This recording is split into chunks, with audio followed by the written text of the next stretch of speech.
In the quiet of first light, a thorn on a sunlit twig seems to draw a breath. It holds, then exhales a silent, living pulse. This is no plant. This is a mother stirring.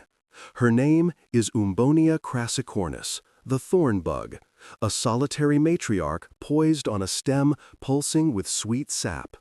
The air around her is thick with the green, wet scent of dawn, and beads of dew tremble on the edge of a leaf, disturbed by the faintest breeze. For a moment, her lime-green silhouette dissolves into the branch, becoming less an insect and more a part of the tree itself. This uncanny disguise is her masterpiece, a shield on her back known as the pronotum, sculpted by evolution into a tall, sharp spike that flawlessly mimics the very thorns of her host plant. She is a tree hopper, a distant cousin to the boisterous cicada and the nimble leafhopper, but her life is built on a foundation of stealth and sap. And for her, stealth is not merely a trick, it is the very cornerstone of her existence, the beginning and end of her sacred mission. Her greatest power is an absolute, unwavering stillness. She holds her ground for hours, even days, with a sharp, beak-like mouthpart pressed deep into the plant's vascular system, sipping the sugary phloem without causing harm. The world of predators is a world of motion. A flicker, a twitch, a sudden movement is a dinner bell for sharp-eyed birds and hunting wasps. And so, her profound pause becomes her most formidable protection. She is a mother, and her precious eggs are tucked into the tender bark of the stem directly beneath her, a hidden treasure she will guard with her life. Soon, pale, spiny nymphs will hatch and cluster around her, a fragile family clinging to their single source of life. She will stand watch for weeks, a sentinel the size of a fingernail, batting away hungry lacewing larvae and parasitic flies with surprisingly forceful sideways shoves. She is a whisper in a world of roars, communicating not with sound, but with vibration. She talks through the branch, sending soft, rhythmic tremors down the stem, a gentle summons to gather her brood, or a long, low warning that recruits nearby allies. The nymphs answer with faint vibrations of their own, a conversation you can feel rather than hear. How does a creature so small, so seemingly defenseless, keep her young safe in a world teeming with beaks and jaws? She combines this secret language with a quiet, brilliant economy. Sap flows in, and a sweet substance called honeydew flows out, a sugary offering that often attracts an army of loyal bodyguards. Watch closely. An ant pauses, its antenna tasting the air, a living sensor array sweeping the immediate vicinity. It detects the sweet promise of honeydew and shoulders aside a prowling spiderling with the brisk, no-nonsense confidence of a hired guard. It is a simple, elegant reciprocity, built on sweetness. Even the mother's colors, the fresh, vibrant green of her flanks and the sunlit stripe along her spine, are tuned perfectly to the leaf she calls home.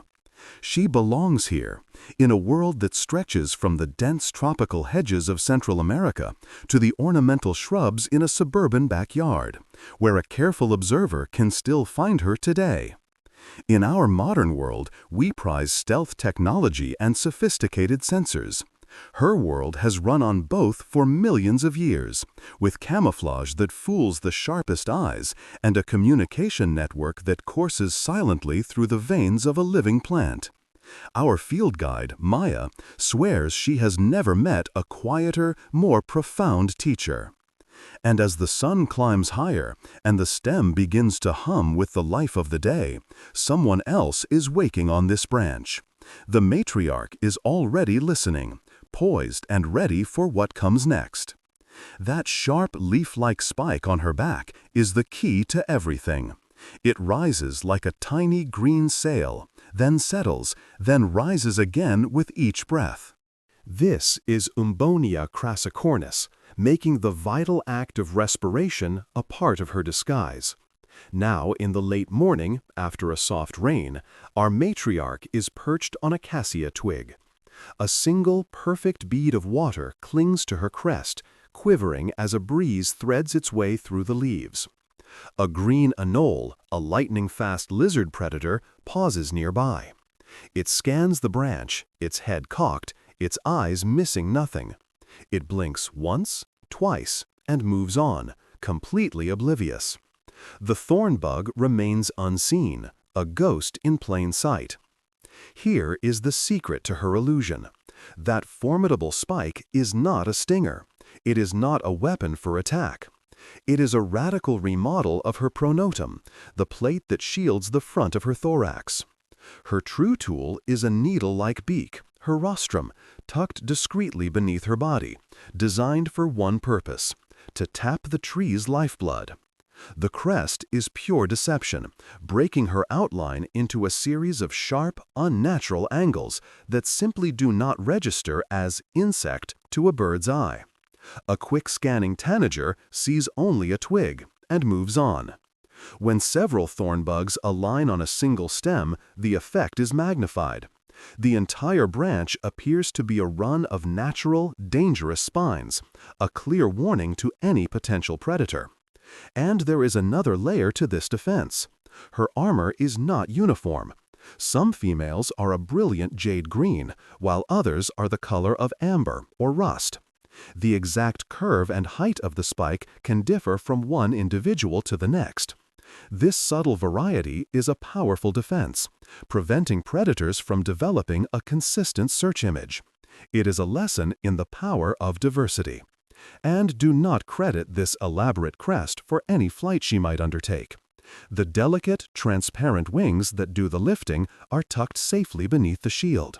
She flies only when absolutely necessary, briefly and reluctantly, because her true strength lies not in distance, but in deception. So why carry a heavy sword on your back if it slows you down? Because in her world, remaining perfectly still is infinitely safer than fleeing, and the shield keeps her hidden even as she pauses to drink.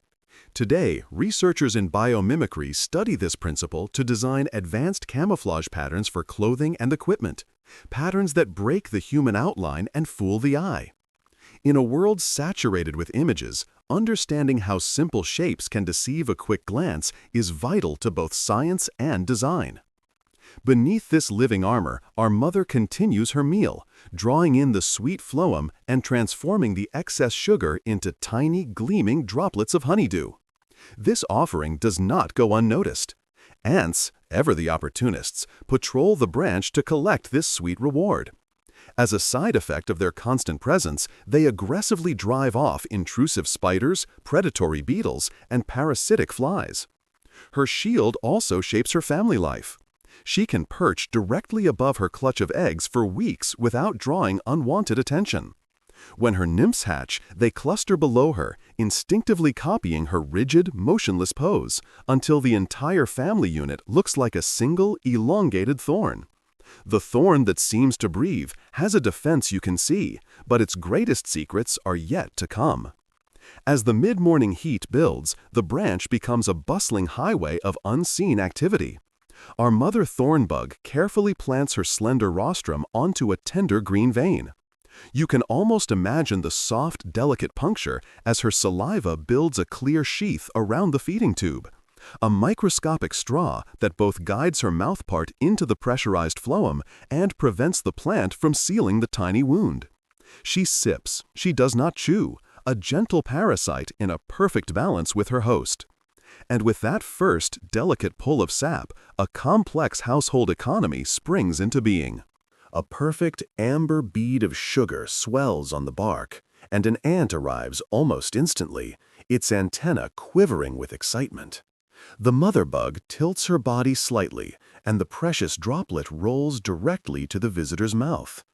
Her overflow is honeydew, sweet and rich in carbohydrates, but low in nitrogen. And the ants will guard this source zealously. It is a syrup for safety trade, a pact written in sugar. She is remarkably choosy about where she taps. She probes the stem, selecting only the youngest growth, often near a node where the sap pressure is highest and the plant's chemical defenses are at their lowest. A wrong spot would waste precious energy and risk a clog in her delicate feeding apparatus. Once anchored, she makes tiny, pulsing movements with her body to keep the sap flowing, and carefully shifts her stance to vent the excess honeydew where the ants can easily find it.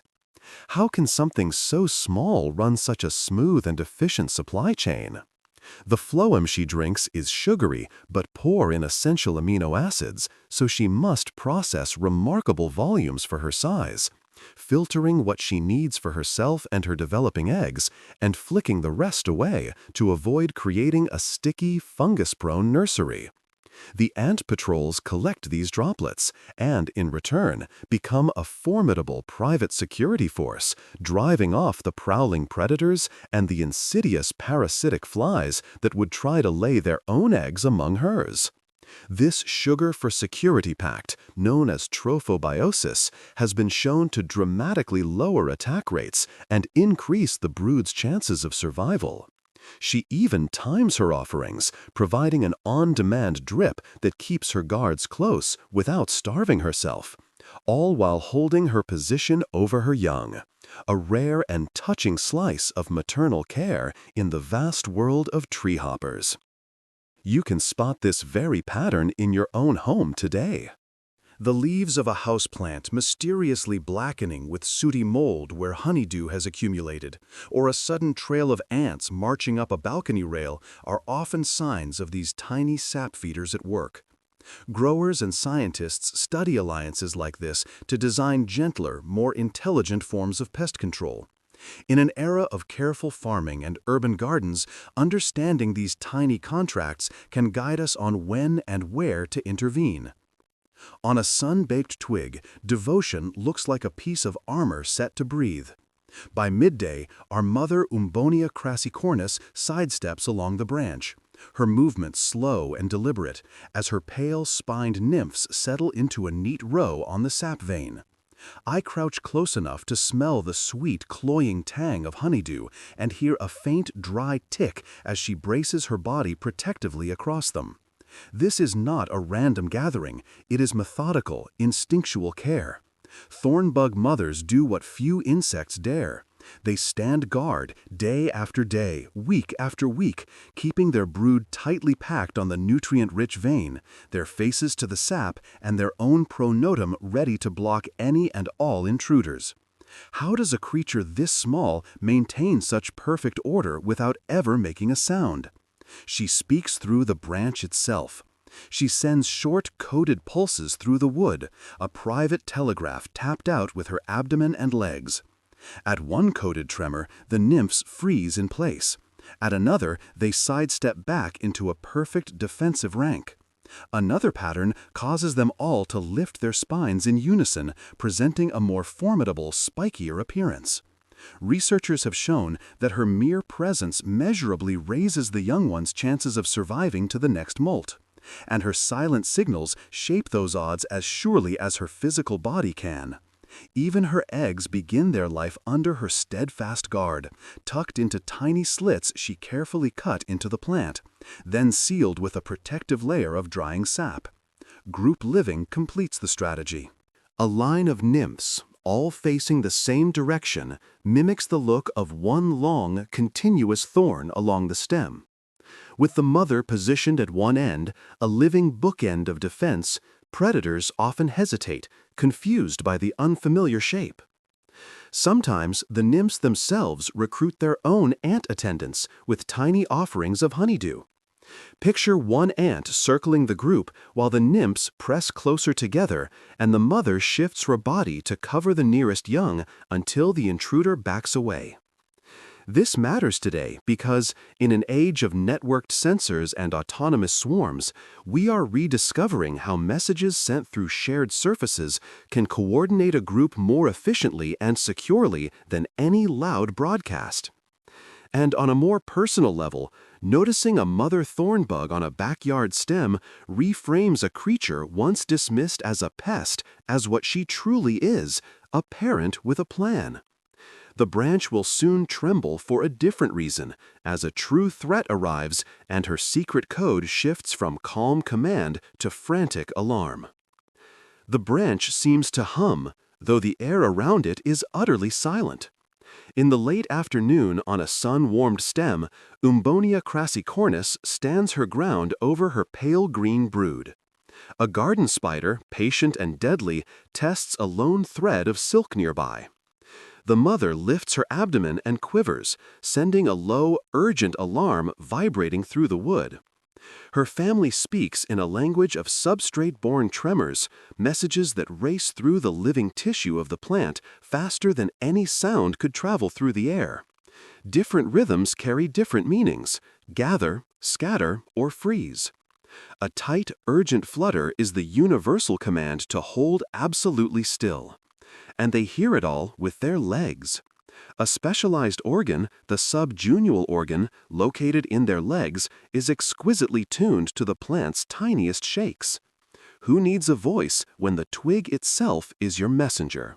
They generate these complex cues by vibrating their abdomens, drumming their legs, and flicking their wings against the stem, achieving perfect clarity without alerting auditory eavesdroppers like birds or parasitic wasps. Under the mother's direction, the nymphs pulse back their own faint messages: "I am here," or "I am ready." She shifts her position to shield the most vulnerable points in their defensive line. With practice, their synchronized freeze, followed by a sudden sideways snap, becomes a defense that can break a hunter's aim. A quick pair of ripples can even disrupt a spider's sense of certainty, buying the family precious life-saving seconds. Even courtship travels along this same green highway, as the pulsing song of a male meets a softer, receptive reply from a female, drawing them together across the branch. This silent symphony matters now more than ever. Engineers are studying these plant-borne songs with highly sensitive laser vibrometers, hoping to inspire new forms of low-energy sensing and communication that can work in our noisy, crowded cities without shouting. Fast pulses sent through solid structures are difficult to intercept and simple to send. A quiet and efficient way to keep teams of robots or sensors coordinated. As twilight slips in, the thorn sprouts legs, then vanishes between one breath and the next. A praying mantis leans forward on a backyard guava branch, its head swiveling, its powerful forelegs poised to strike. The mother Umbonia crassicornis stiffens, her spine silhouette a dark notch against the bark. There is a soft internal click, and she is gone. Not flying, jumping. Here is her final, most spectacular trick, a secret packed into her twig fin legs, a spring-loaded launch. Specialized elastic proteins in her leg joints store enormous amounts of energy as she crouches, like coiling a powerful spring. A tiny internal latch holds it all in place. When that latch is released, the stored energy fires in an instant, turning a deep crouch into an explosive liftoff. In a fraction of a second, she covers many times her own body length, launching herself out of the mantis's strike zone before its predatory intent can become a fatal impact. No wings are needed for this escape. She trusts in pure physics, rocketing through the air before clamping on to a new branch and instantly freezing, her disguise re-engaged. Her tall pronotum, the very backplate that made you mistake her for a thorn, works as both a passive shield and an active bluff. But her legs are the catapult that ensures her story continues. Even her nymphs practice shorter, less powerful pops when an alarm ripples along the stem, their tiny bodies powered by that same stretchy, miraculous protein. This matters now because the everyday green strips we so often overlook, the schoolyard hedges, the balcony planters, the trees that line our city streets, host incredible dramas that keep our urban nature humming. A smartphone camera, held steady at arm's length, can turn any one of us into a witness, a documentarian, and a protector of the countless lives thriving in plain sight. Across the warm Americas, her kin cluster wherever sap runs sweet. Their small leaf-colored societies setting up camp on backyard citrus trees and roadside ornamentals.